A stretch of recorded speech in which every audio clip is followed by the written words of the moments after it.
I've been hanging outside your office, looking at you through the window. Oh!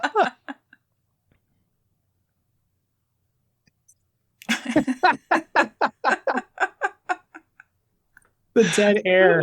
Yeah. Sorry, I'm looking at my levels because when I went, oh, it was like it filled up the whole screen, and I was like, oh shit, maybe I need to back off on my yelling. I don't know why the rest of y'all just stood stone faced. I had a good excuse. We were just like basking in the memories of the. It's tricky when you come at the end of a conversation at the start of a podcast. Like that'll happen sometimes on the show because like you were making a callback to what we were just talking about. But all anyone would hear if we use that bit is I stood outside her work. Which is just doing the joke again oh man. Well, this is the second time that we've done it. We did it with the toe beans thing too. Yeah, Which thankfully you were able to salvage. But absolutely. Yeah. I was so relieved. I was. I was like, yes.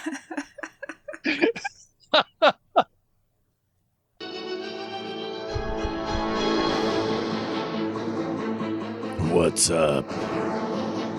It's Doctor Who time. Are you ready? Let's do it.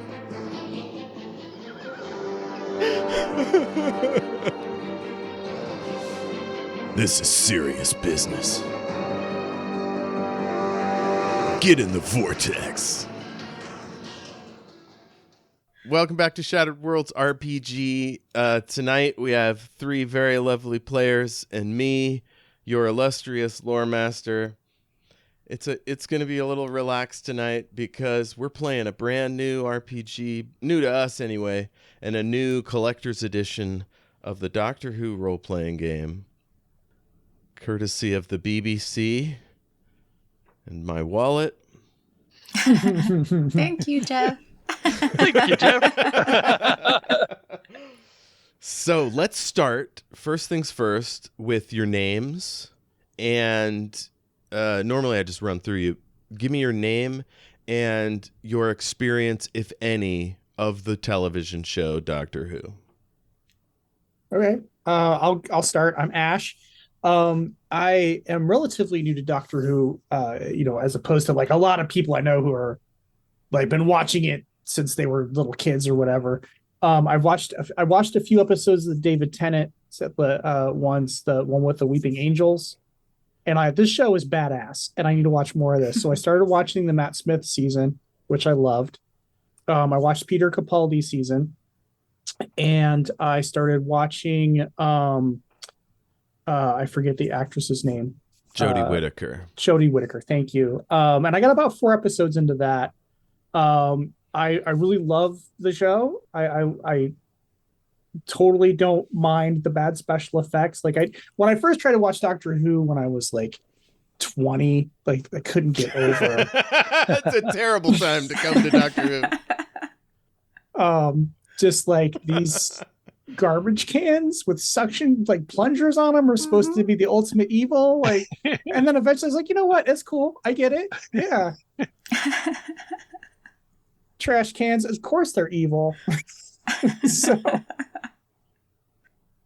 we are not evil. We are the supreme beings of the universe. But I got my kids to watch them, and so that was a fun family thing we did together. And yeah, I'm not like a huge, like I don't know a lot of stuff, but I love it. So cool. Well, all you need to do to enjoy this game, from what I can tell, is to have seen it or have a friend who's tried to tell you to watch it and all the cool stuff that happens on the show. That's probably enough. Or just get the damn book and learn for yourself. But as a huge Doctor Who fan, and a recent fan, in fact, I think people will enjoy it if they listen to this show. Jayme, Hello, I am Jamie. My Doctor Who experience is about, I don't know, like 7 or 8 years ago. I saw the first couple of BBC series. So I guess that's like David Eccleston or something. He was like the kind of like Eccleston, Chris Eccleston. Eccleston, Yeah, yeah, or very Christopher. intense guy. And then I guess the first David Tennant season. And then they like I don't know, it like fell off Netflix or something. I couldn't watch it anymore. I just never got back around to it. But I really liked it, and I think what I one of the things I like most about it is that it didn't seem afraid to like embrace like melodrama in a way that a lot of like US sci-fi wouldn't dare. Like it's not afraid to be earnest to the point of being silly, which I really appreciate because then I get swept up in like the character deaths and stuff, and I'm just like ah, and yeah, I get really into it. So yeah, I like it, but I have not Yeah. seen a whole lot, just a couple seasons a while back. Well, you saw 2 seasons with Rose Tyler, who is a great companion. Yeah, You got her mom, Jackie. You got yeah, Mickey. yeah. Yeah, good seasons. I forgot She, Jackie. She was great. yeah, she tries to bring her dad back to life. Yeah, good times. Spoiler, I guess, if you haven't seen Father's Day. Christy. I first saw Doctor Who when I was a little kid. Um, one year, my dad decided that we all needed those little, like, 8-inch TVs in our rooms. So I got a tiny little TV, and it had a VHS recorder, like, built into it. So I started taping, like, the BBC channel, and I watched shows like Doctor Who and Red Dwarf and, pretty much anything that was different that I could find. I don't know, I think I was like 13, something like that. So I watched a lot of like Tom Baker and whoever the guy that had the celery stick. That would be Davidson. Yeah. What the hell's his first name? Pete? Is it Pete? No, it's not No. Pete. I don't know. That's a different guy. He may have dated. I'm Yeah. so embarrassed. I'm the biggest fan here, and I'm falling on the job. It's all right. We forgive you. So to me, Doctor Who is Tom Baker, but that's just because that's the guy that I watched the most. I watched a little bit when it came back on TV with Christopher Eccleston. Then I didn't have cable for a while, and then I saw a couple episodes here and there at my parents' house.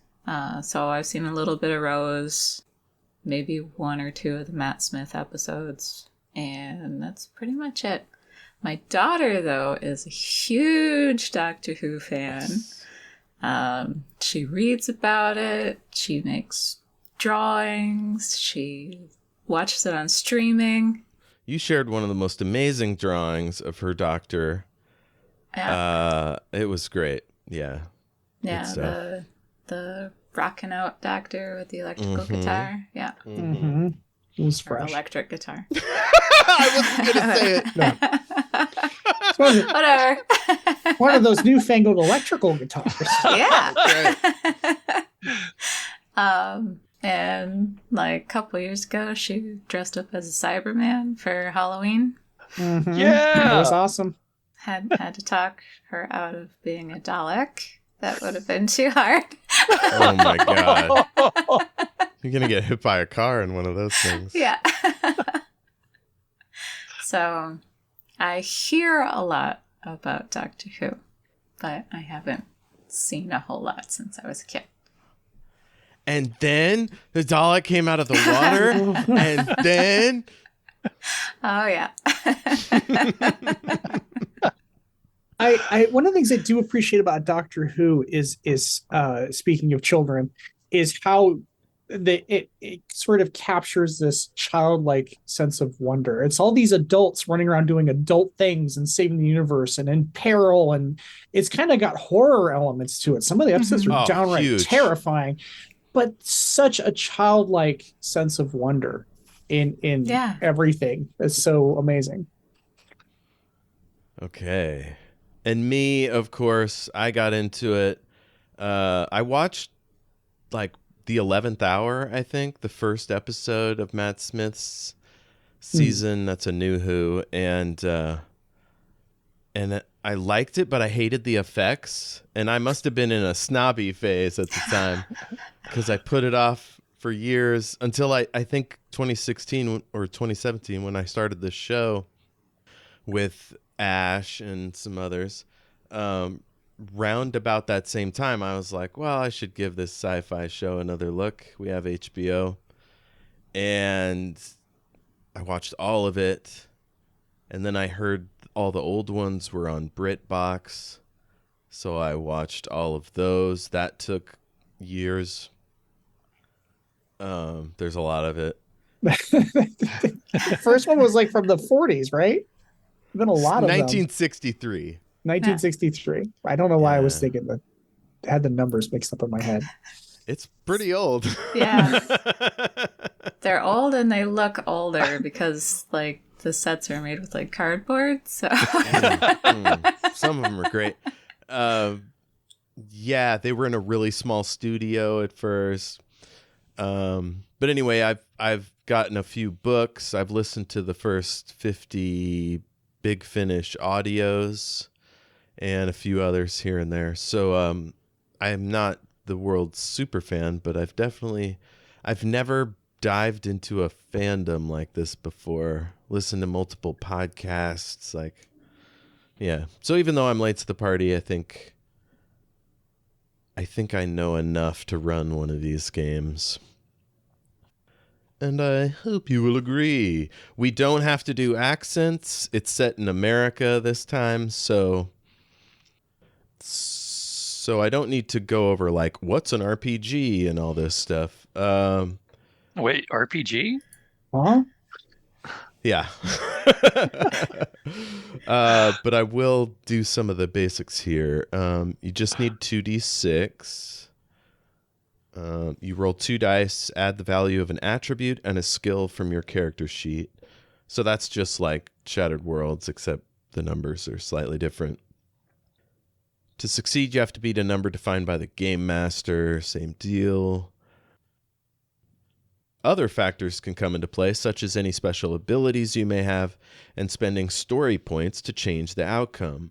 So these are they're like action points, but they're more narrative, I think. Let's see, they can be earned and spent quickly during the game, so you'll need something to keep track of how many points you have at any given time.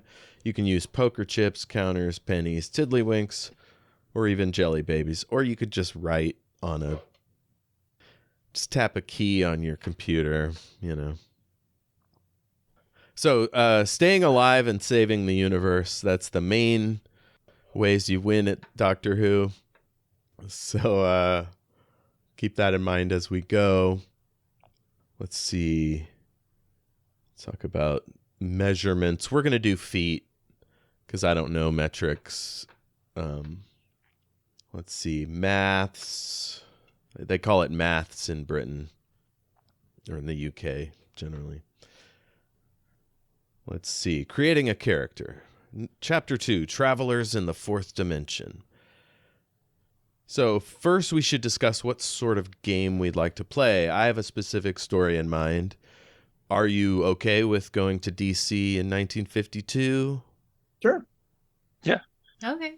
It's a bit of a political thriller. As long as you're okay with the fact that politics is not my strong suit. Oh, you'll be completely tangential to that. It's Doctor Who. It's not like we're going to be in Congress. Yeah, and there was a companion that was like a fry cook at the university commissary. That was her job, and that was like her skill set was I'm a college student. Yeah. You're not going to be lobbyists, you know. time period. So, does anybody have a specific doctor that they want to play with or play as? Let's start there. Or should we make a new doctor? Well, that's kind of what I was getting at before, is since the three of us are not like really knowledgeable about like any particular doctor or anything, I figured we could just use the stats Right. for expediency's sake, but just make a new guy or girl. Yeah. Sounds And- good. Yeah. Cool. I think any of the three of us could be doctors, but I think the thing with, I've actually, now that Jeff has seen more than I have, but I'm probably the second most experienced Doctor Who watcher here, is that he's very clever and he always has something up his sleeve to like get out of this ridiculous situations they always find themselves in. So that's, I think, the tricky part of maybe trying to play the Doctor is like. And I would say I haven't read all the way through the book, but I would imagine that being meta is a little less of a problem in this. Because, when you're talking about a superhuman alien intelligence who has a photographic memory and like has gadgets littered throughout his TARDIS that from every different time, like we can help each other. Like, what would the Doctor do in this situation? Oh, he's got a Bleasel Blutzit in the storage container. I love Bleasel Blutzits. Yeah. Much superior to the Mark V Hitzelblitz. Yeah. Also, because I haven't written the whole thing out like a pre-gen adventure, the puzzles probably won't be so hard that you need to be the Doctor to solve them. So, you've decided to join the Doctor on her adventures across space and time. Brilliant! But who are you? You could be anybody from any walk of life, from any country, from any planet. But the Doctor chooses her traveling companions carefully. So let's chat about who our characters are, how they fit together, and what the overall concept for the game will be. So one of you is the Doctor, so that leaves two other people. Do you already know the Doctor and have been traveling companions? Is this your first trip, or are you local in 1952 and you'll meet there? Well, I have a couple character ideas. Kristy, you said you already made a character, yeah? Did I hear that right? I did, yeah. Well, why don't you tell us about your character? Well, if I'm playing my character, her name is Bernice Jennings. She would have already met the Doctor and been picked up about from the same time period, though. She is a tour guide from the Mammoth Cave National Park, which is recently opened in the early 1950s. She's about 5'5". She's got a slight build and freckled skin. She's got thick black hair that she wears tied up in a ponytail. And she usually still dresses kind of like she's being a tour guide. She's got like khakis and work shirts, and she's not very like feminine, but still a little bit girly. Yeah, that's her. Oops. She might be a little clumsy too. Cool, Bernice. All right. So if none of you, what about you? Does one of you want to play the Doctor? I think if possible, I would rather not play the Doctor, I think, because it sounds like I've seen like the least Doctor Who, so I would be the worst Doctor. I'm pretty sure the most I have in common with the Doctor is the part about having gadgets strewn everywhere. I'm like, yeah, that sounds like me. You also have the manic Doctor energy. That's true. Yeah. Out of the three of us, you act the most like the Doctor. I appreciate that. I mean, I could be like some like recently regenerated, like not very good diet Doctor. Like I'm fresh out of the tin. That's interesting. And Ash, what are you thinking? Your own Well, character, or because I could always play the Doctor too if you all wanted. I could try to play the Doctor. I could totally get that, snappy manic energy going. Um, but I like Jayme. I think it would be cool to be more of a like, oh, I've been awake and regenerated for like maybe a week. Yeah. I'm still very confused by things. Yeah. What do you call this? Is this a fork? That's a pencil, sir. Oh, right. You just don't eat with that. The other two character ideas I had, one of them was be from the 50s and would be a Pinkerton detective, um, who is kind of a mediocre detective.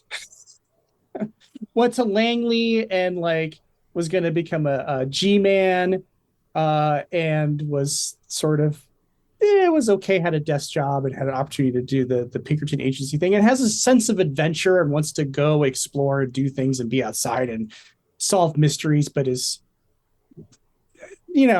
okay. Works for an evil corporation that breaks strikes. Roots out communists. It's perfect for this. The other Pinkerton agents, the other side of it that does private investigations. So basically a private eye travels around, solves crimes, that kind of thing. But only so at it. The other idea I had was a character from the 80s who's a hacker and a video game aficionado that is like a champion video game player, but she's a woman, and so she has to like deal with all the bullshit that comes with being like a computer nerd female in the 80s. Those are both good. And Jayme, did you have any ideas? I was thinking of a night watchman named Truffle Smith Johnson of the. I have a night watchman character in mind, so this Yeah? is good. Tell me more about this guy, Truffle Johnson. Truffle Smith Johnson of the famous Smith Johnson lawyer family. His father wanted him to go into law.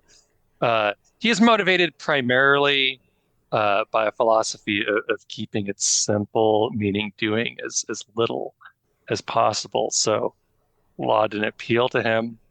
And I was like reading about like how the focus, you're supposed to do like a double-edged sword. So I was thinking as a focus, like the positive would be like he could maybe find the easiest way to accomplish something. And as a negative, he's incredibly lazy. For personal background, I rolled up, saw a ghost. And so I'm thinking like he was like a night watchman and he thinks he saw a ghost, and that's like his current obsession is he's going to prove that ghosts are real and then make all this money doing that and then show his lawyer dad, like, see, I didn't need to be a lawyer. I proved that ghosts are real. And I guess a long-term goal would just be like, I have getting my lawyer dad off my case. Once I prove the ghosts are real. So I also saw a ghost. No way! I did. No way! Oh. So I had it that Bernice saw the ghost of this guy called Floyd Collins, who was this famous cave explorer who actually got stuck and died of starvation in the like Kentucky cave system. And like her lantern went out one day, and she's freaking out, and she saw his ghost, and he led her to safety. And so now she's like, she believes that the Mammoth Caves are haunted by the ghost of Floyd Collins, and he's like the caretaker of the Mammoth Caves, but nobody believes her. So like people kind of think that she's a little bit crazy. That's awesome. Well, it sounds like you guys have already established you've made characters, you've got established backstories. I've been working all day like an idiot, and so I think I'm paying the bills, making so I think it might make the most sense for me to play the Doctor, since I don't, we can just throw me at things and I'll figure it out like the Doctor does. So okay, cool. So we've got two 1952 Americans. This is great. Doctor Who's never seen anything like it. Have they even had any Americans as companions? And we've got our joining experience. We probably talked about ghosts. Oh yeah, yeah. Yeah. for sure. Now I need to know what the doctor's opinions on ghosts are, because obviously there's a scientific explanation. Psychic residue. I once read a pretty decent horror novel where it just kind of like went into like ghosts are just you catching like glimpses of other times. So you're not seeing like the spirit of a dead person, you're just seeing the past. It was all right. I'm pretty sure that was a Doctor Who episode like that. It must have been, yeah. That was a very Doctor Who kind of explanation. I don't think I would buy it if the doctor told me that's what ghosts were. I'd be like, yeah, sure. Okay, so there's the Doctor's rules, which are no guns, do exactly what I say, don't wander off. That's pretty much it. The rules of the table, we'll probably just use the X card, the O card, the lines and veils we have from the other show. There's no graphic sex or extreme violence in Doctor Who anyway, so that's good there. There's no children in peril in this one, if that's a thing. So I think we'll be good there. Let's see. It rarely ventures into extreme horror. So once you have some idea about the type of characters you'd like to play, let's see. The Doctor and new companions. The Doctor has traveled with many, many passengers in the TARDIS, and there have been a few instances where the Doctor has traveled alone. Those are the specials. Anyway, in many cases, the Doctor has said goodbye to one companion only to find a new companion somewhere else. That doesn't mean that she hasn't had a passenger or two in the TARDIS for a few adventures in between the companions we're familiar with. In this option, the Doctor has the character sheet we provided, which you can adjust for any of her earlier incarnations, and the other players take the part of new characters. So, usually the characters are to ground the Doctor, but each brings something different to the mix. Rose was about fun, adventure, and companionship, which developed into a deeper friendship. Martha had smarts and drives, capable of looking after herself.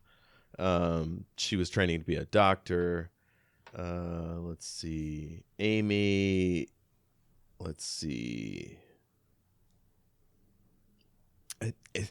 Moffat companions. He writes women as mysteries. We won't do that. Anywho, Graham was a bus driver. Ryan's like just out of high school and is like working in a warehouse. And Yaz is training to be a police officer. Yeah, I saw in the pre-gens there was the retired bus driver guy, and I was like, "Don't tempt me, Jeff. Don't tempt me with this Well, you got this some good lovely characters senior here. citizen." No, I will challenge myself. Okay, concept. Once you've talked about your simple phrase called your character's concept, kind of describe yourself in a couple words. So we've got a park ranger. Yeah, tour guide, yeah. Tour guide who's seen a ghost. And we have a night watchman who also saw a ghost and is disappointing his father. Just actively disappointing him. And then, of course, the Doctor is alien. His divergences, or whatever they call those, are alien and telepathic. Oh, experienced. Telepathic is part of the alien thing. So, abilities. Let's see. You'll have skills, attributes, and sometimes distinctions. That's it. So, like, you're an alien. Most of the time, your character will be fairly normal when you consider the heroic things you can get up to, traveling across space and time. But there could be something unusual about you. It sounds like you're both vanilla humans. Unless we want to say old-timey people is a distinction. Vanilla is a highly underrated flavor. Oh, I am tasty. actually a freckled human. Okay. I'm vanilla with Sprinkles. sprinkles. A little bit of cinnamon. Yes. Let's see. So let's start with the Doctor. Being thousands of years old, having done so much, it could be hard to define what her concept would be. If she strives to do anything, it would be to travel, explore, and witness the amazing sights the universe has to offer. But the Doctor has already said that her name stood for something: to never be cruel or cowardly, to never give up, to laugh hard, to run fast, to be kind. It means so much in a simple word, and it is possibly the ultimate concept: Doctor. Once you've determined your concept and what sort of group you are, it's time to focus on the next part of your character. So there's a focus, usually a single word that describes the character's drive, passion, and motivation. I would think, well, the Doctor would have something like understanding or peace or fun or whatever. The thing that sets their Doctor apart from another Doctor. You know, Okay. Tom Baker, it's like meeting people. I don't know. Something like that. Vodka. Yes, the man did like to drink. Sense of adventure, Nice. exploration, and not just like physical exploration, like, you know, just exploring different points of view and philosophies and motivations of people. So I guess, you know, we're looking at more of a philosophical adventure. I dig it. Let's see. At its normal level, your focus provides you with two potential effects. The focus bonus is for its positive elements. It's how the focus helps you and drives you in a situation. So you get an extra D6 when you need to roll for a task, and the focus comes into effect. This is a lot like Relay Watch. Yeah. Now that I'm looking at it, you get an extra D6 if it's like in your thing. And you also, you can do a thing negatively and you get story points for that, I believe is the flip side. Yes, so her focus is the law. So if the gang decides that they need to break into a property to steal something, despite it being beneficial to their plans, she can refuse to take part, stating that it contradicts her beliefs and training. So she could get a story point for that. So your focus intensity is just 1d6. If you use it as a flaw, you get 1 story point. So who's next? Who else? Jayme.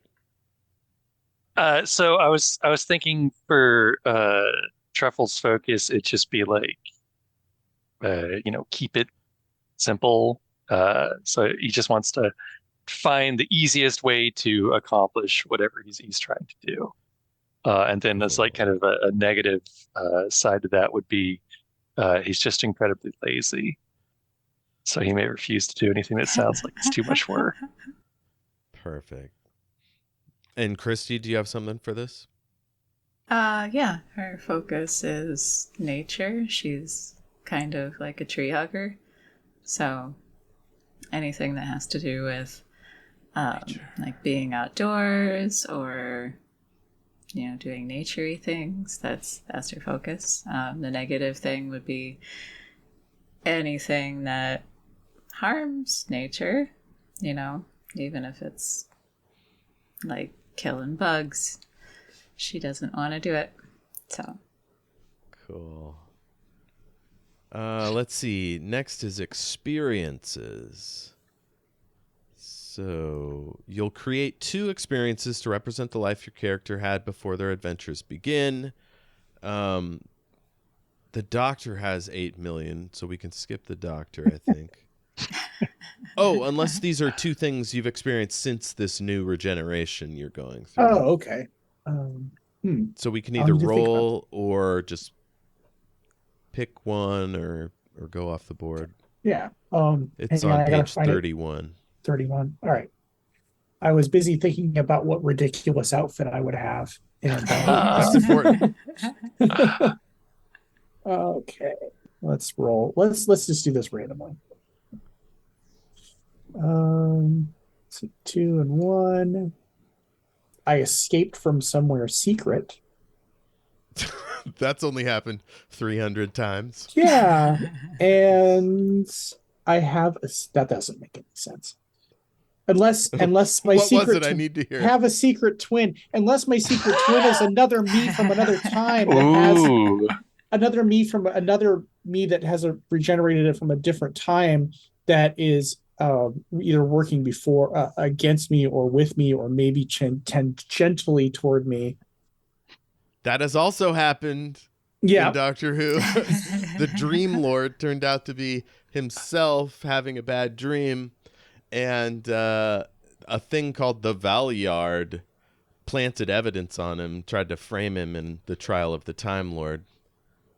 So yeah, Not cool, Valeyard. Plus, there's all the multiple Doctor stories. Right. There could be a David Tennant doctor. There was actually a thing with the doctors, all the doctors from all the different times having to work together. Like, so I mean, there could be another doctor that maybe doesn't know that I'm the doctor. Interesting. Oh man, there was an episode where the Doctor like lived for a while back in the past, and he had a device that like hid his consciousness, so he was like just a guy. And so it'd be weird if that was happening at the same time as you were there. Yeah. I don't know how that would work, because they're not supposed to touch each other in multi-Doctor stories, or it could explode the universe or something. Naturally, as one does. Naturally. Now, for the other two, we've done Saw a Ghost. Yep.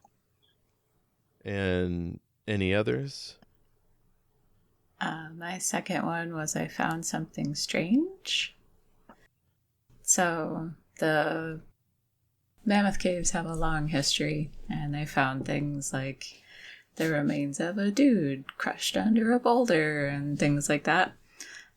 So I looked through all that, and I decided that Bernice found a bizarre metallic bone. Doesn't look like it belongs on Earth. Bizarre metallic bone. Not of this Earth. Small enough to fit in her pocket. Is it a human bone? Shape, at least? Kind of more like it could almost be a tentacle, but it's definitely got like the knobby bone ends. Tentacle bone.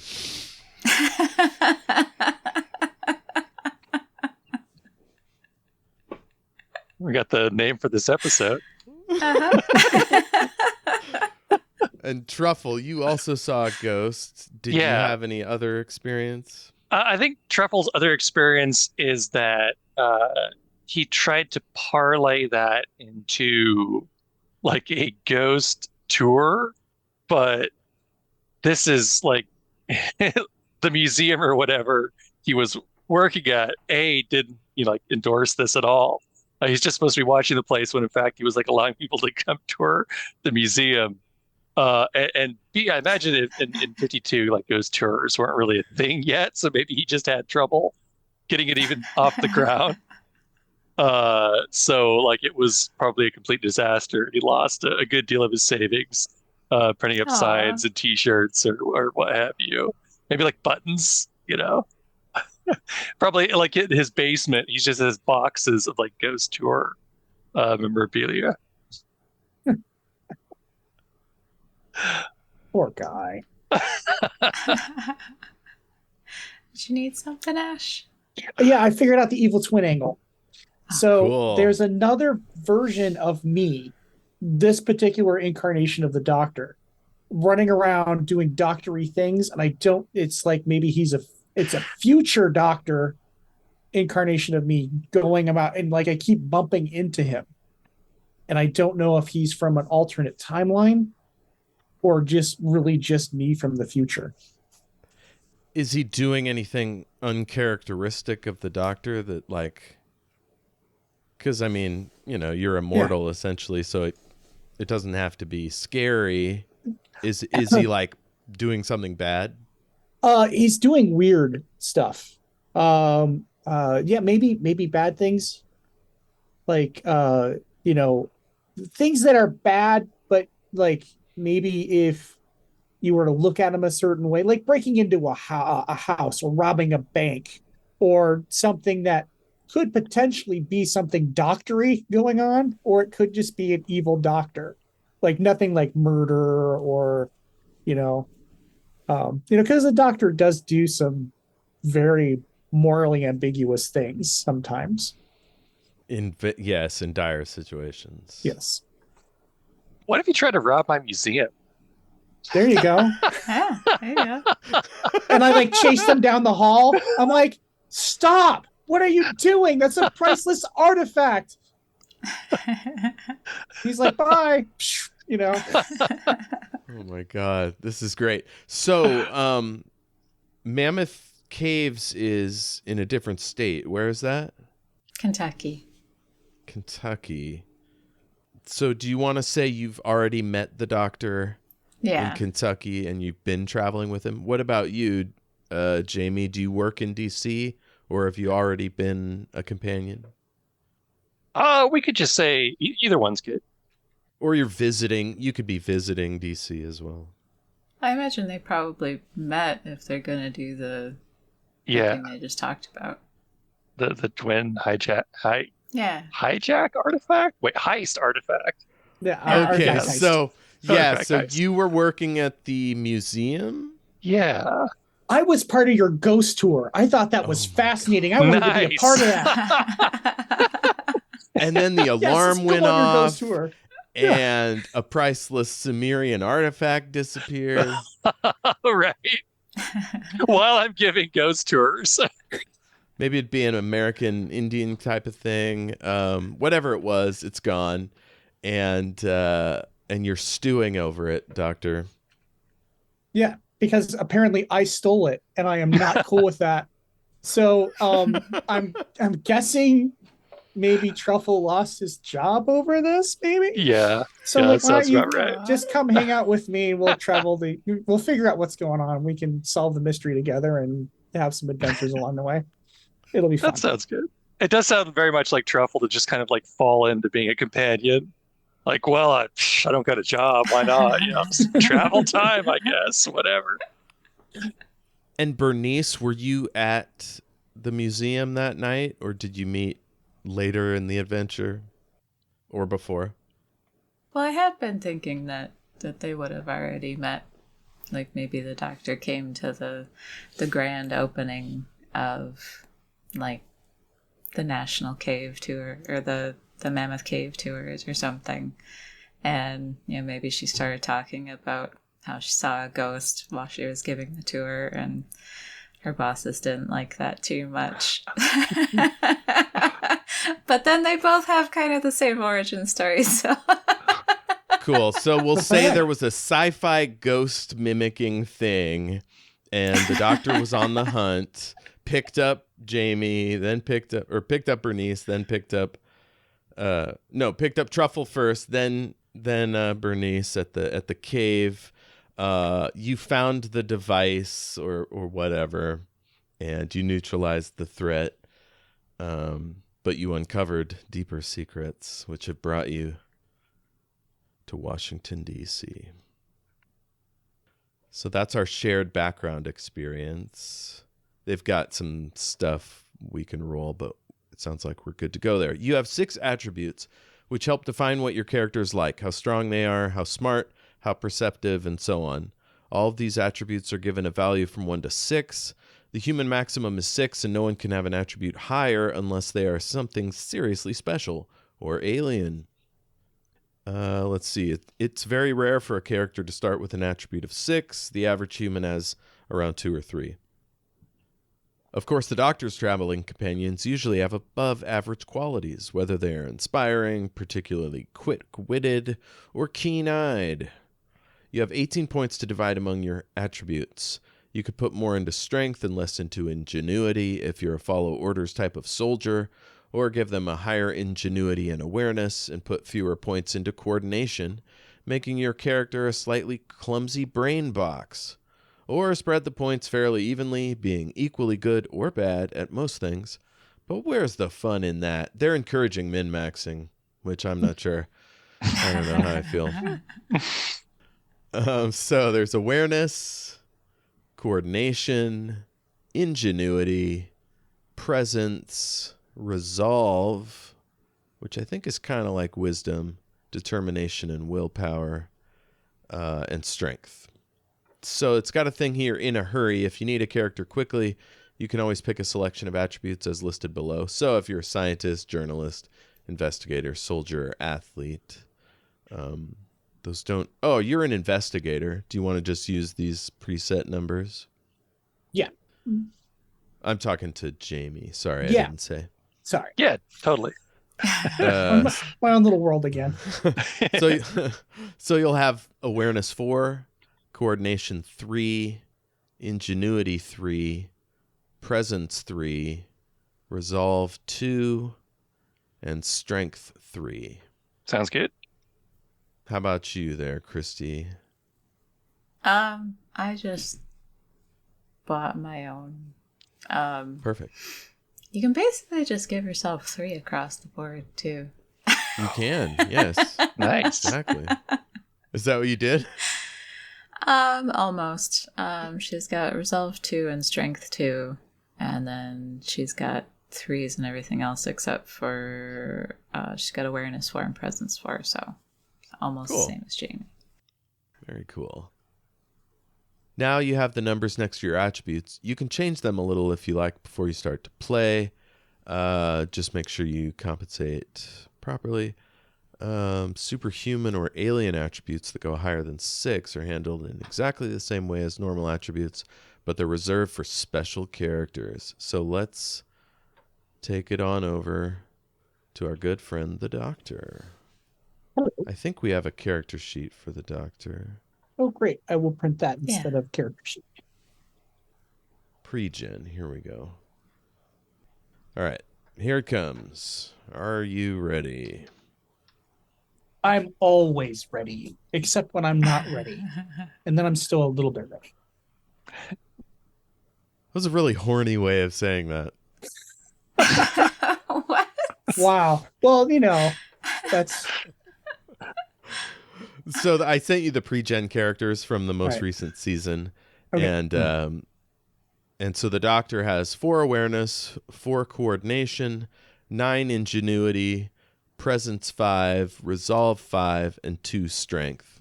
So I imagine you could tweak at the edges there if your character for some reason is stronger. Like John Pertwee did a lot of Venusian Aikido. But yeah, if you want to adjust those, you feel free. No, those are perfect. So the next is probably going to be the most involved. It's skills. So let's take a quick break, get some water or whatnot, and we'll come back and we'll assign those skills. Sounds good. So if y'all look at those character sheets, you'll get a sense of what the skills are. Mm-hmm. I think all the skills are the same for each character. So you could have one in all of them, or you could, mix and match. I think the easiest way to do it is to pick the ones you don't want, and then from there it gets easier. You have 18 skill points. I think the Doctor has a ton more. But yeah, companions have 18. Considering the Doctor is effectively immortal, then yes, I would imagine Yeah, the Doctor I mean, would have a yeah. lot more skill points. So pick 1 or 2 skills that reflect your concept and put 3 or 4 into those. Then pick a skill or 2 that you think will be handy for the coming adventures and put 2 in them. The remaining can be distributed as you see fit. Specializations. So to do that, let's see. As you learn a skill, you go to a level where you can focus. So if you have a skill at 3 or above, you can opt to select a specialization. That costs you 1 skill point. Does anybody have something that might be a specialization? I can't really think of anything. Night watchman. You were raised by somebody who knew the law. but that doesn't mean you'd like know it yourself. Yeah. You're like the 1950s equivalent of the Dude. Yeah. Yeah. Just Yeah. wandering around your bathrobe. All right, let's do some time travel. What was that? There was an old sitcom, I think Dobie Gillis Can't Lose, with a beatnik. He had a beatnik best friend. Oh, Parker Lewis Can't Lose. Was that it? All right. No, this was like this was like black and white. Oh, okay. Yeah, Oh. this is old school. Oh. And there was a beatnik named, I think, Maynard G. Oh, Krebs. yes, I remember that. Yeah, Yeah, he was like super lazy.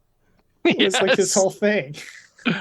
Oh, and by the way, I keep forgetting to say this, but just to paint a visual, I see this guy. I see Truffle looking like John Turturro from Barton Fink, like complete with Yes. like the high curly hair and the thick glasses. Nice. Okay, so we can hammer out the skill points too, like during play, if you'd rather kind of see what you get into. Oh, I see. It also gives you like a quick, if you're an expert, you get these numbers. If you're a professional, you spread your numbers out like this. Jack of all trades. Anyway, that's on page 41. Common knowledge. So your common knowledges will be about the U.S., Kentucky, where the caves are. Yeah. Where was your museum? Was it also in Kentucky or was it somewhere else? That's a good question. I was thinking more like New York or something. New York. I guess we already talked about I don't have to do an accent, but I feel like if it was in Kentucky, I would feel pressured to do an accent that I cannot pull off at all. Hey, you ain't got to do one of those. That's a It's from great the New York- Kentuckian From accent. the New York Antiquities Museum. Yeah, it could be from Kentucky. It's totally up to you. Or you could have been from Kentucky, but then you went to New York to work in your museum. I think probably just to simplify it, it could just be from Kentucky and live there.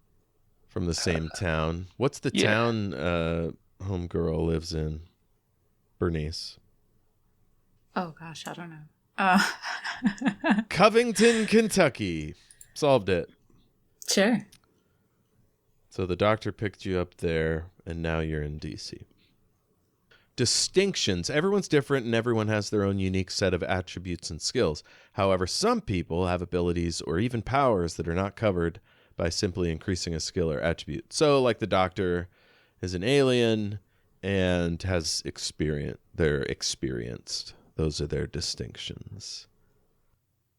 Story points are very important. Everybody starts with 12 at character creation. For the doctor, it's lower because of their distinctions. And your starting point total is the max you can keep between adventures. Make a note of this limit on your character sheet. Before you start, each player takes a number of tokens, what have you. So you can keep track of the rapid increases and decreases you can expect during a session without having, without having to erase the number and write in a new figure every few minutes. Well, I'm going to have to do just that. You've got names. You've got backgrounds.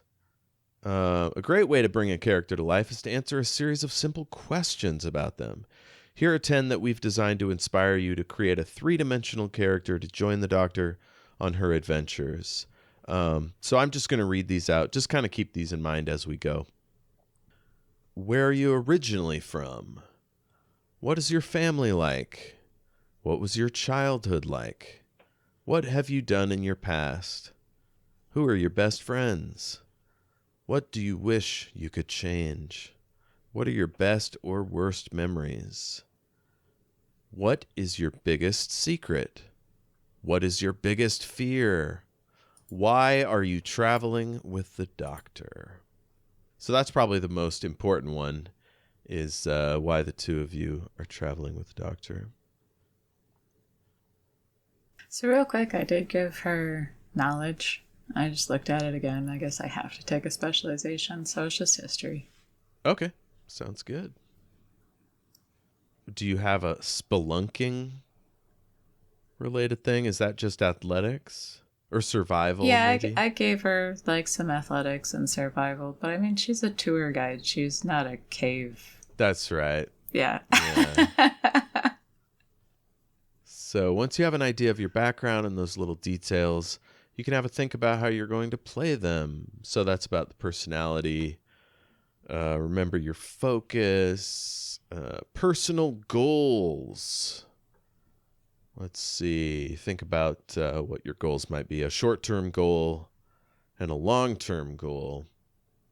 Managing to accomplish your short-term goal will give your character 2 to 4 XP, which can be used to improve your skills and attributes. Once you've completed your short-term goal, you can choose another one. So some examples are finding Mrs. Dobson's cat that has been missing for a week, making friends with that reclusive scientist, or raising money for a charity. And the long-term goal, what you'll be working towards for a while. It could be that it'll take months or even years to achieve, if at all, and can be seen as a motivating force in your life rather than something that can realistically be attained. If you can't think of something straight away, you can leave it blank and add it as you get to know the character. Some examples: starting your own business, developing interstellar travel, building your own house, training to become a pilot, or practicing to be a professional concert violinist. Next, equipment and personal items. For you, that's going to be whatever you grabbed last time you entered the TARDIS. For the Doctor, it's all manner of foolishness. Chapter 3, sorting out fair play throughout the universe. So it talks about how to run the game. The basic rule: attribute plus skill plus 2 6-sided dice equal result. I have a description of my doctor if everyone wants. Hell yes, please lay it on us. All right. So my doctor presents androgynous. It's really hard to tell if they are male or female. He, she, it, them, accepts all pronouns. Spiky red hair, with a white t-shirt, an argyle cardigan, a floral print blazer. So it's like white with roses and stuff on it. Totally clashes with the argyle cardigan. Black bootcut slacks and white skate shoes. Nice. Often the doctor, this doctor will often carry a skateboard. Nice. Nice. And isn't particularly good at it. Oh no. It definitely doesn't stand out in 1952. But wait until you see my psychic ID card, and it totally makes sense that I am an undercover FBI agent. Of course. Let's see. Story points. Story points are used to change events in a player's favor. There may be times when you hardly have to use them. In the heat of a climactic battle with superior enemy forces, you may find that story points are shifting faster than a Raston warrior robot. That's from a multi-doctor story, by the way. It's not just the players that have story points. Some villains have a number of story points that the game master can use to keep them alive longer, or so they can escape to plot another master plan that the players have to thwart. That's quite a sentence. They didn't get to their position of power only to be foiled by a player and a few lucky dice rolls. Their story points allow them to provide a bit of a challenge, at least. You can spend story points to bend the laws of reality. Blah, blah, blah. They're used in many different ways. The game master will advise if it's a good time or a bad time to use them. And as always, I will have final say. I might limit the number of story points used in any particular adventure or session. You should be able to follow clues, but there are times when we're stumped. You can use a story point, and I'll nudge you in the right direction.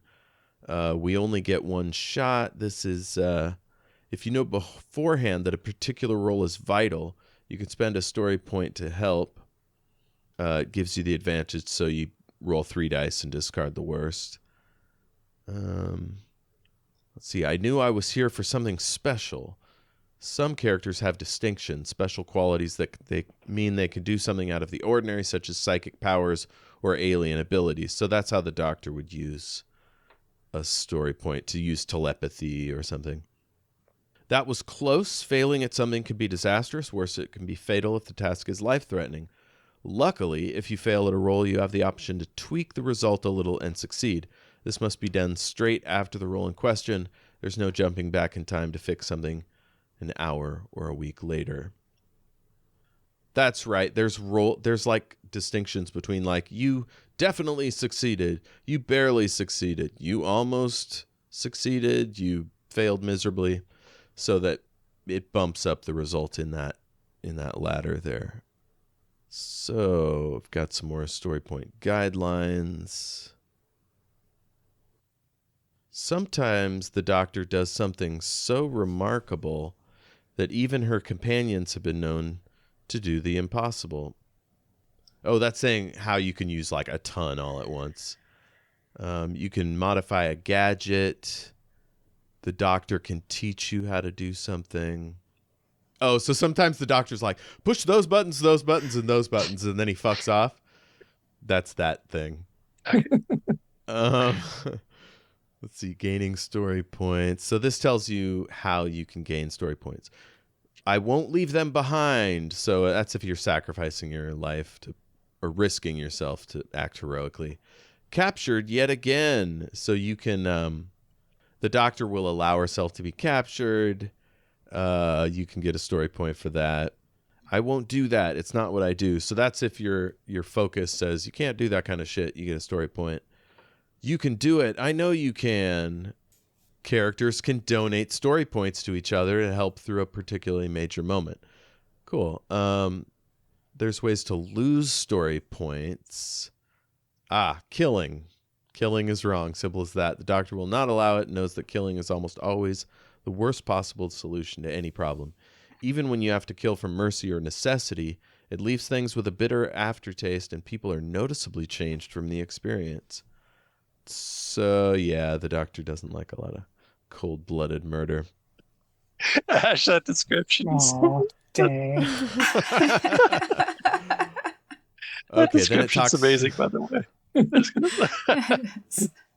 So it talks about contested dice rolls. It talks about advantage.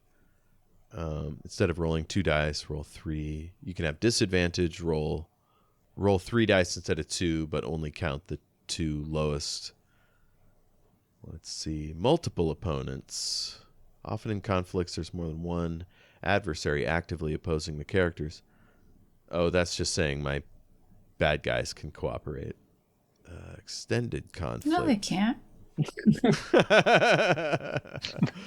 Not cool.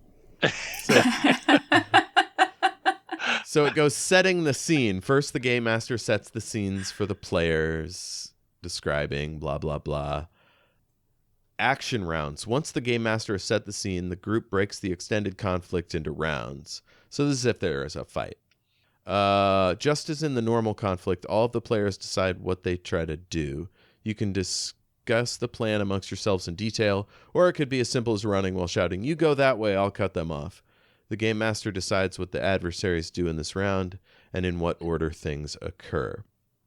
Next is the order of initiative. It's a little different. It starts with the talkers. These are people who are talking, essentially, because there's a lot of talking in Doctor Who. So before somebody shoots, we'll give you a chance to talk. Movers. When I say run, run, run. Running is a frequent option, and often when facing an alien threat, people start a round running. So the runners are the next. Next is the doers. Those are the people rewiring a circuit, opening a door. And last is the fighters, people who choose to fight or shoot. So the game master goes through this list in order, and the players and villains take their turn when it's their part of the round. For example, the game master roughly knows what the players have planned, so starts from the top. Any players intending on shouting at the adversaries to try to stop them hold up their hands. So I guess we hold up our hands when we want to do that thing. We all just start shouting at the adversary. Round after round of us shouting them down. Just stop being a bad guy. Just cut it out. So you only get one action in a round, whether it's running, talking, doing, or fighting, but that doesn't mean that you can't be targeted by more than one conflict. You can also change your mind, like if something ahead of your action changes what you would do, you can, I think you use a story point to like react. So, stuck on repeat. A problem with breaking conflicts into shorter rounds, especially during combat, is that the players can sometimes get into a rut, repeating the same action over and over again. Besides being a colossal bore story-wise, any intelligent enemy would eventually figure a way to counter such predictable tactics. If the players have used the same tactic or action against the enemy for 3 rounds in a single scene, the Game Master should give the enemy an advantage to the reaction for that and every additional round that the characters use the same tactic or action again. Injury, we don't have to worry about that. You get knocked out or thrown in prison mostly. It talks about falls, armor. We don't have any armor. Being possessed. It talks about how to resolve being possessed. Losing a social conflict. Oh, you could get persuaded, humiliated. That's fun. Let's see. Movement. That looks pretty basic. I don't think I need to worry about that. It's all about like vibes. It's not specific ranges like in D&D. There's a lot of running. Yes, of course. Oh, they have a chase tracker. So that's it for the rules. Everything else is like lore and stuff. So let's just meet our adventure because we're running out of time. But at least we can meet our characters and whatnot. So the TARDIS appears. Most important question: where did you think you were going, or where did you want to go? Because that doesn't always mean that. Like, did you want to go to 1952 Washington D.C. to like go to a museum? Well, are we still chasing this psychic ghost situation? You solved the first ghost situation, right? There's some bad guy floating in the background. So friends, would you like to see more ghosts? What I would like to be able to prove to you that ghosts are indeed real, but often not what you think they are. So I decided that we were going to travel to one of the most haunted places, the Winchester Mansion. Shortly after the widow died, we were going to travel there. We were going to see some ghosts. It was going to be amazing. And we ended up in like landing in the middle of the right in front of the Lincoln Memorial in downtown Washington, D.C. Okay, so the scene for that. Box. Bernice was all about that until she found out that's where they were going. And then, like, right before they left, you saw, like, a look of absolute terror on her face.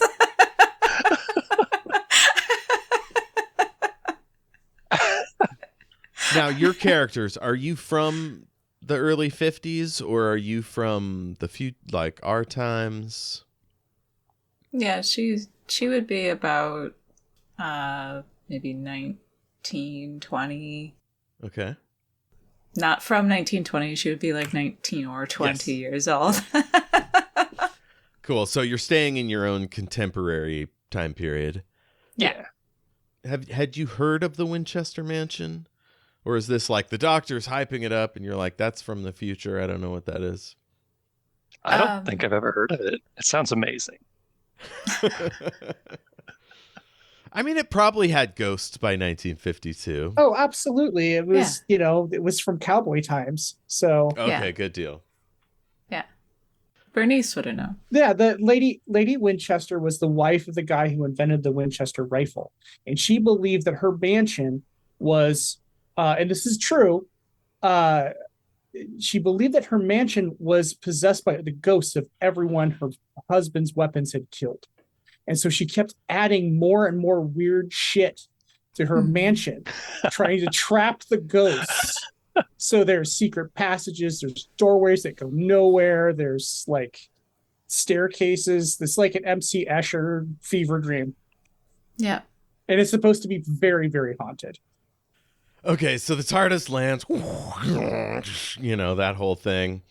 And Doctor, how are you exiting the TARDIS? Are you letting them go first? You busting out? I'm going to bust out first. I'm so excited. I'm going to show you because I know the secret backstory behind the ghost. I know it's not really ghosts. It's an alien that is like has possessed Lady Winchester, and I have this whole backstory. I'm really excited. I throw the door open. I'm like, let's go. Dark broom closet.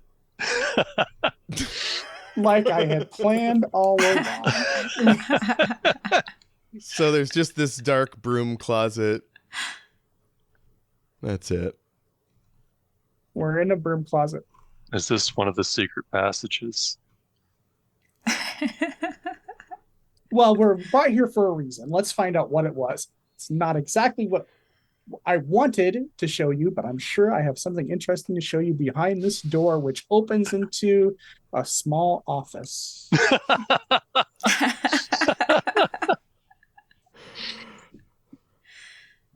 Well, she probably did have an office of some kind.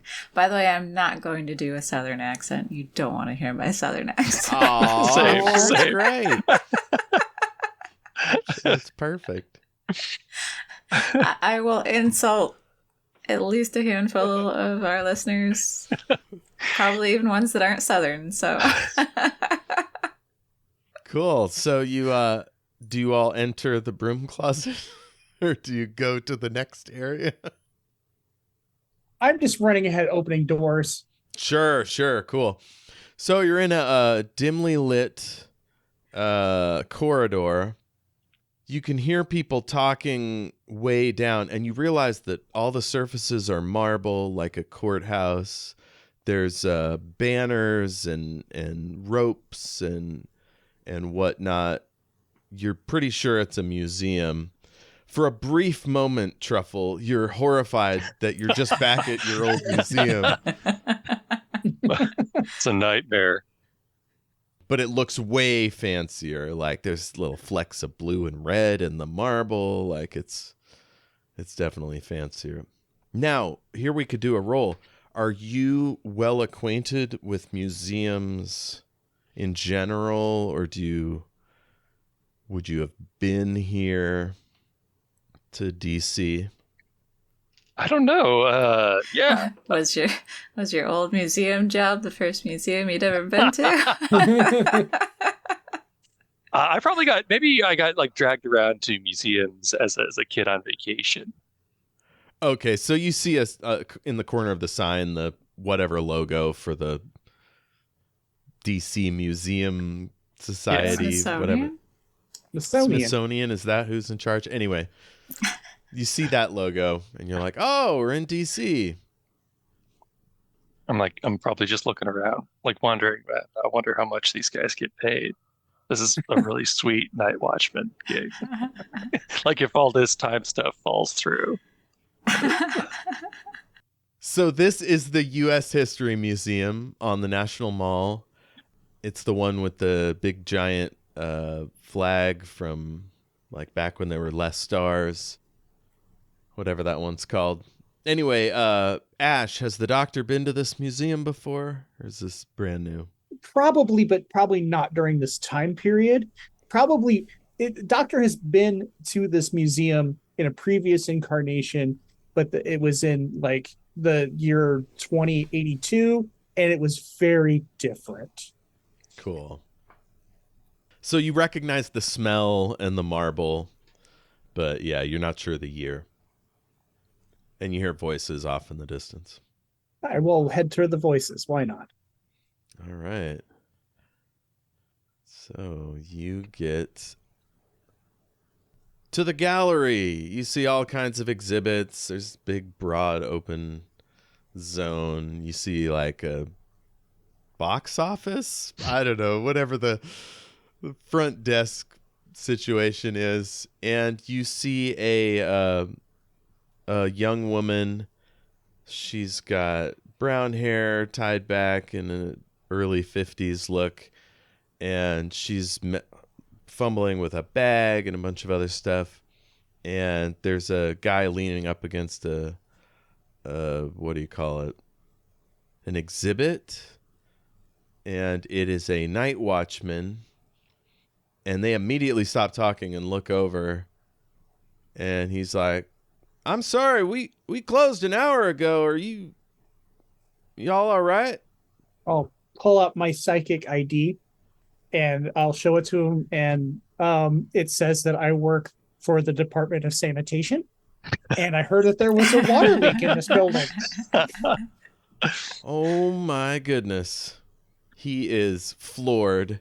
He says, "I'm sorry, Tiara.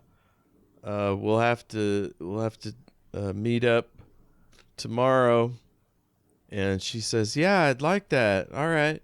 Well, bye, I guess. Should I call the... Oh, no, I'll take care of it." And you notice that there is this like deep sense of affection between these two. They look like they're clearly in love, but they haven't gotten together yet. It's very, very tender. And he's like, "Stay here. I'll go look for a phone." There's probably one up by the front desk. Oh, yeah. He walks over there. He looks at it, and she heads out the door. But she's like, the whole way, she's like looking back at you, sort of trying to figure you out. I'm going to let her have a roll. Fun fact, in less than 100 years, the phones don't have cords. And they can hold the entire collective knowledge of humanity inside them. It's amazing. But this is kind of a not great time for that kind of stuff. I mean, the cords and having to look things up in encyclopedias. Anyway, as we were saying, go back to watching this guy make the phone call. Truffle's just like wondering like how much knowledge humanity is going to forget over the next few years for it to be able to fit inside of a phone. Like, that's a little book. That is a grim future. But wireless phones. That's exciting. How do you call each other if it doesn't go through the wire and you have to connect to the operator and tell the operator? The signals travel through space, through the sky, up into space. They hit a machine that floats up in space and send the signal back down to someone else's phone. Tiara has walked back and is like watching you with amazement. She says, "You're talking about radio." Exactly. Sort of. Kind of.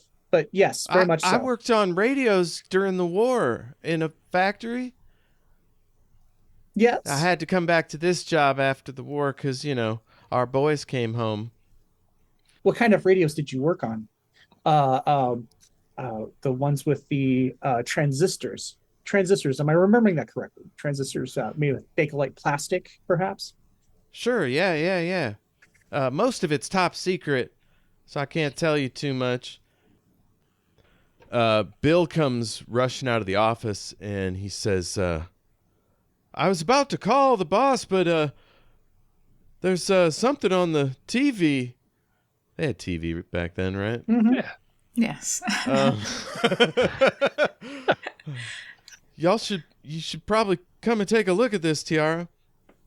And Tiara walks back there, and he's giving y'all a look like, "This looks like a job for the Department of Sanitation." All right, you headed to this tiny office. They're like huddled up around the desk, and you're sort of standing in the doorway, I guess. And you see Joseph McCarthy on the screen ranting about communists in the State Department.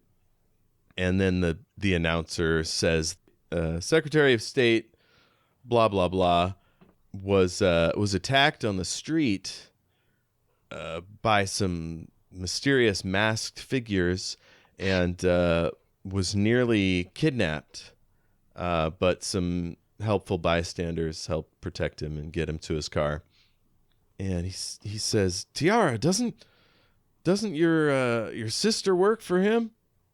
And she's like, well, in the State Department. Oh my God, I should call her and see if she's okay. And so she picks up the phone and starts calling. And he's just looking at the screen with like bitterness and anger as he watches McCarthy rant. I don't like that guy. Do you like that guy? I don't like that guy. He says, I don't, I was a soldier. We'd stay out of politics mostly. Well, you were. Are you now? No, I mean, I work here. You know, I'm not gonna tell.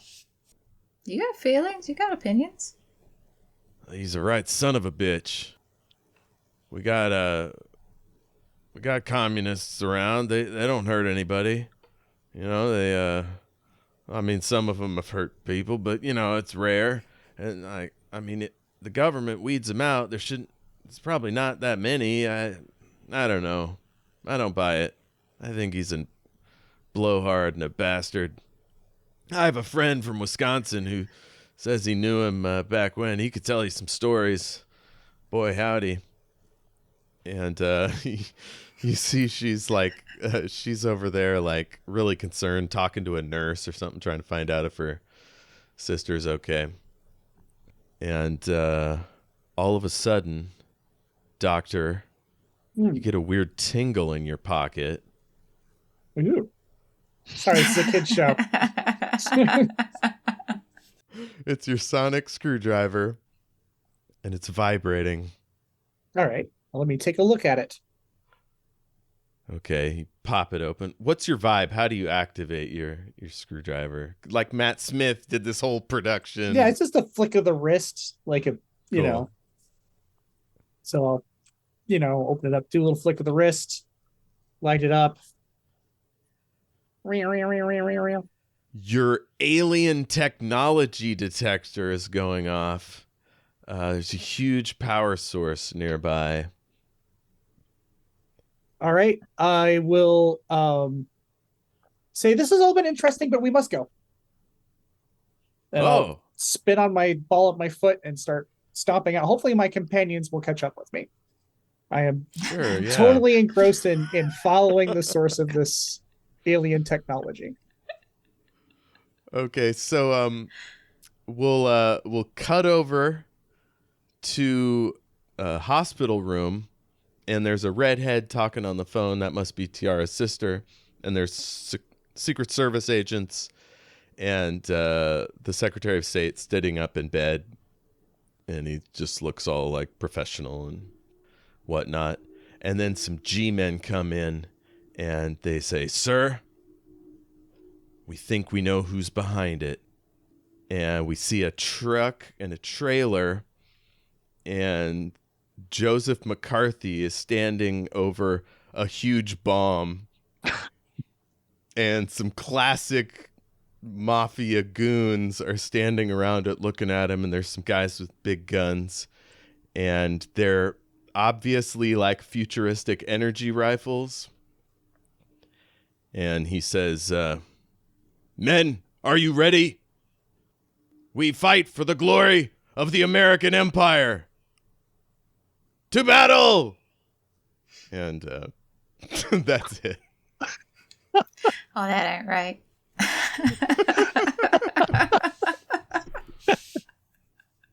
Yeah, that sounds like it. Yeah.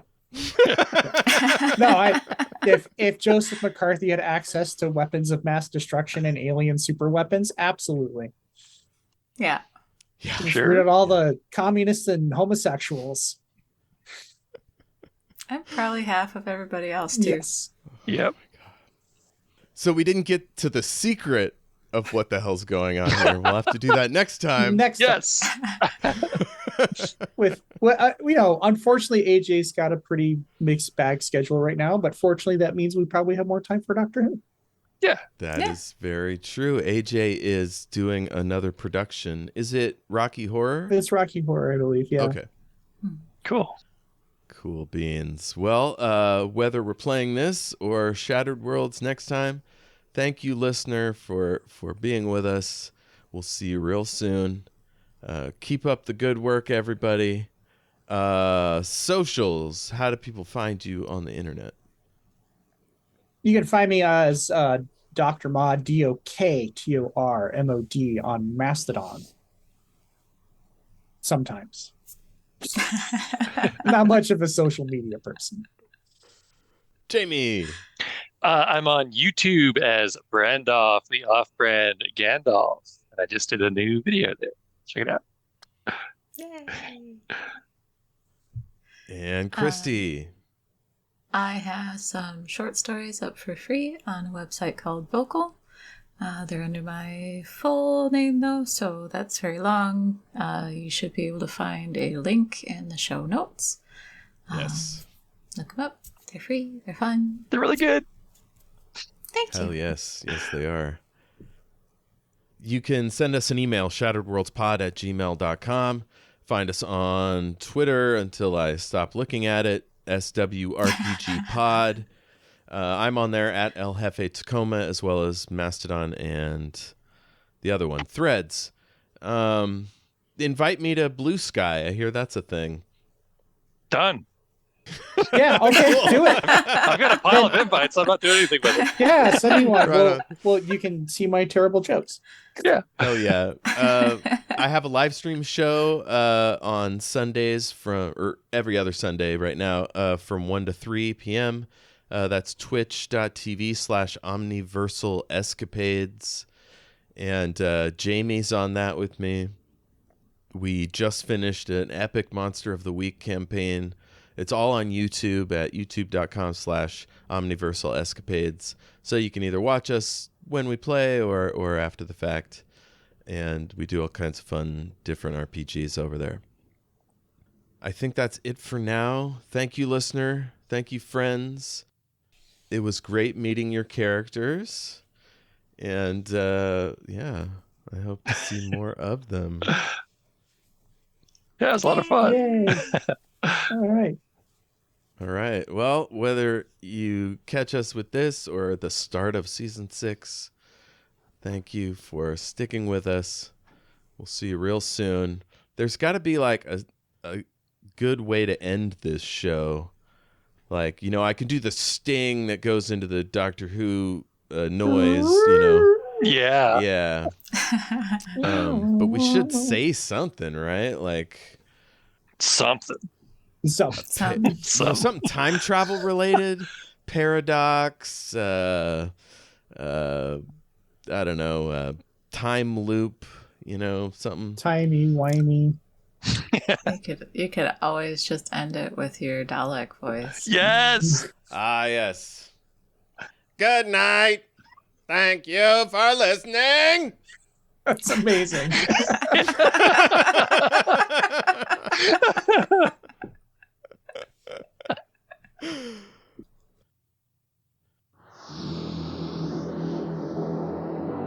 What's that? Whoa! What is this wild purple butthole that I'm flying into? Look at all these colors! Oh my god! Is that a fish? What the hell's going on out there? It's Doctor Who time. Are you ready?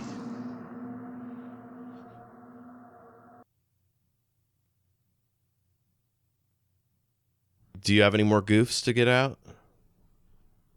I'd like to play Loki. Okay, that's it. That's my Wait, last he's goof. canonically part of our universe, so thus could enter into Doctor Who and not be a Marvel Comics thing. Yeah. Yeah. There is a thing in there where you can play a non-human. Yes. Yeah, Loki could be pretending to be a human, like cozy up to the Doctor as a companion, have that be a whole... Now, of course, there'd have to be a sci-fi reason why a Norse god was hanging around, but that could be done. There's nothing better to do that week. Just...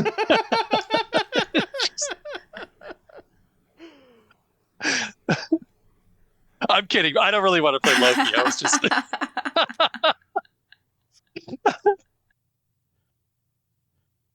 I like how every RPG is written as if you're going to be sitting at a table with other people. And it's like, geez, remember those days? Although my meeting person group is supposed to be meeting again soon. Cool.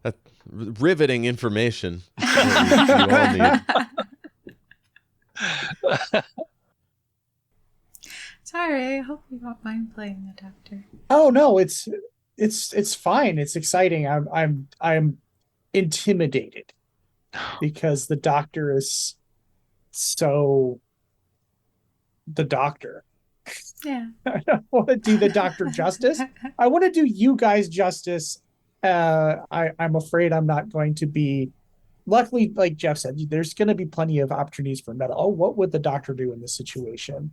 So, the more I kind of think about it, the more I think I'd be good at it. I'm good at like just saying nonsense. It happens a lot.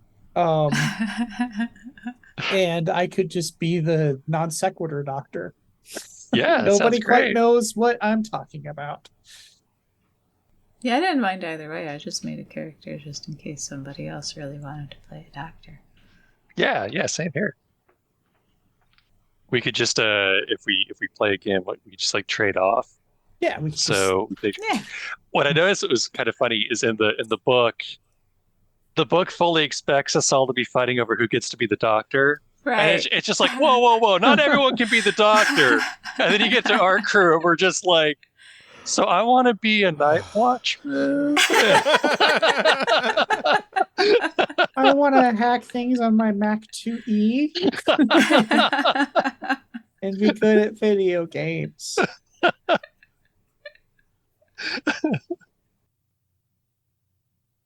I'll screenshot this and put it in the chat. Jayme, you've been laughing this whole time and I have no idea at what. It's nothing. It's just giggling. We're all just having giggle fits. I'm being a disruptive student. It's kind of my deal. Oh my god.